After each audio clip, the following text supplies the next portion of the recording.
Welcome to Crash Point, the place where business legends are remembered and their mistakes are revealed. Today we uncover the rise and fall of Blockbuster. In the year 2000, two young entrepreneurs flew to Dallas, Texas, and walked into the headquarters of the most powerful video rental company on earth. They had a proposal: buy our startup for $50 million. The Blockbuster executives listened. Then they laughed them out of the building. That startup was called Netflix. 10 years later, Netflix was worth billions. Blockbuster was worth nothing. 9,000 stores gone one by one until only a single location remained, kept alive as little more than a museum exhibit. So, how does a company that once owned an entire industry, a company so dominant it made $200 million a year just from late fees, disappear in less than a decade? This isn't a story about bad luck.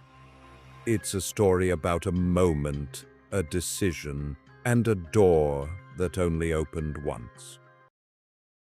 Rewind to 1985. A software entrepreneur named David Cook is staring at a problem. Video rental stores exist, but they're small, disorganized, dingy. A few hundred VHS tapes crammed onto shelves, run like corner shops. Cook believes rental can be something bigger, something clean, fast, and reliable, built the way a business, not a hobby, should be built. He opens the first Blockbuster video in Dallas, bright blue and yellow, thousands of titles, computerized checkout, a look and feel no video store had ever had before. It works immediately. By 1987, Blockbuster is expanding so fast it can barely keep count of its own stores.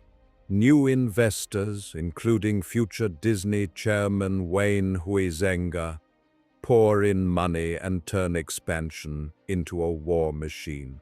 A new Blockbuster opens somewhere in America roughly every 17 hours. Within a decade, there are over 9,000 stores across the globe. Blockbuster isn't just winning the video rental business, it is the video rental business. Competitors don't get out-competed, they get erased.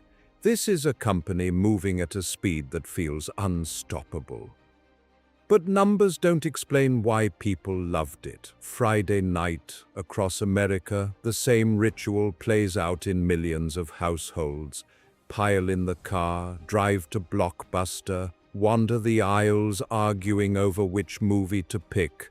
New releases lined up like trophies. The smell of popcorn near the register. A cardboard cutout of whatever Blockbuster the store was named for. For a generation of kids, walking through those doors was the weekend. Blockbuster wasn't just renting movies, it was renting a feeling, anticipation, family, choice, a small controlled adventure you could have for a few dollars.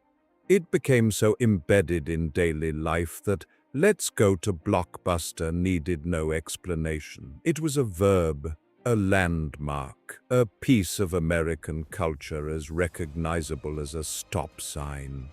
By the late 1990s, Blockbuster feels less like a business and more like a permanent fixture of the world, something that will simply always be there. Nothing lasts by accident, and nothing lasts forever either.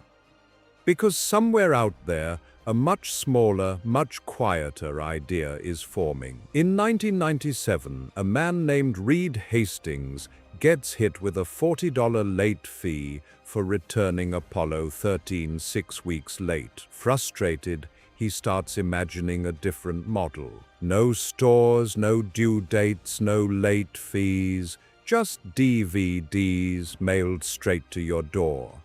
And later, a monthly subscription instead of a per-rental charge. He calls it Netflix. For years, Blockbuster barely notices it. Why would they? Netflix has a few 100,000 subscribers. Blockbuster has millions of daily customers walking through physical doors.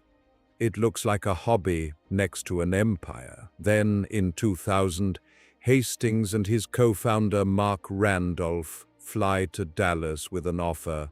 Let us merge with you. Let Netflix run your online business while you run the stores. Price tag, $50 million. Blockbuster's CEO didn't just decline. He treated the offer as beneath serious consideration. It's one of the most expensive laughs in business history because that insignificant internet company wasn't a threat to Blockbuster's business. It was a preview of Blockbuster's replacement.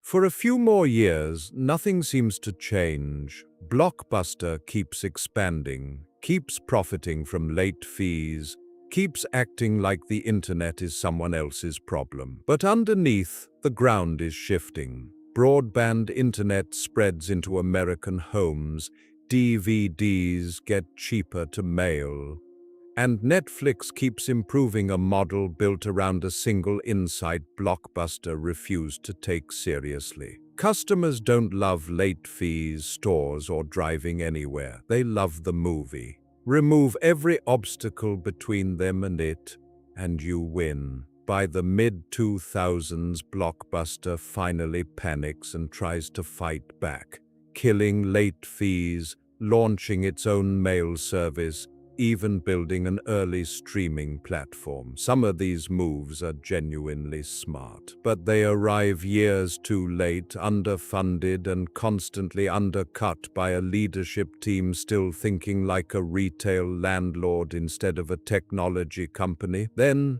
2008 hits. The financial crisis chokes off the debt Blockbuster depends on.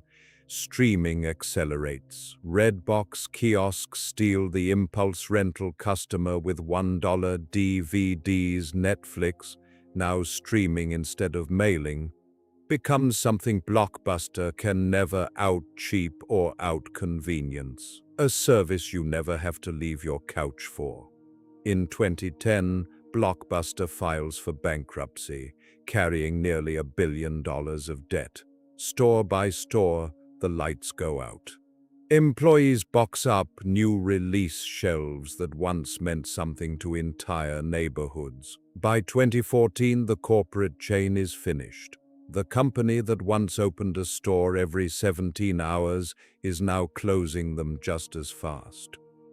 Today, exactly one Blockbuster store still operates in Bend, Oregon. It has become an accidental landmark. Tourists travel across the country just to stand inside it, less like customers and more like visitors to a memorial. Netflix, the company Blockbuster once refused for $50 million, is today worth well over $200 billion. The lesson business schools still teach isn't simply adapt or die, it's sharper than that. The danger was never the small, unproven idea sitting across the table. The danger was the certainty that today's dominance guarantees tomorrow's survival. Blockbuster didn't lose because Netflix was smarter on day one. It lost because it mistook size for safety. And safety in business is the most temporary thing there is. Somewhere right now, there's a company being offered its own version of that $50 million deal. History says most of them will say no.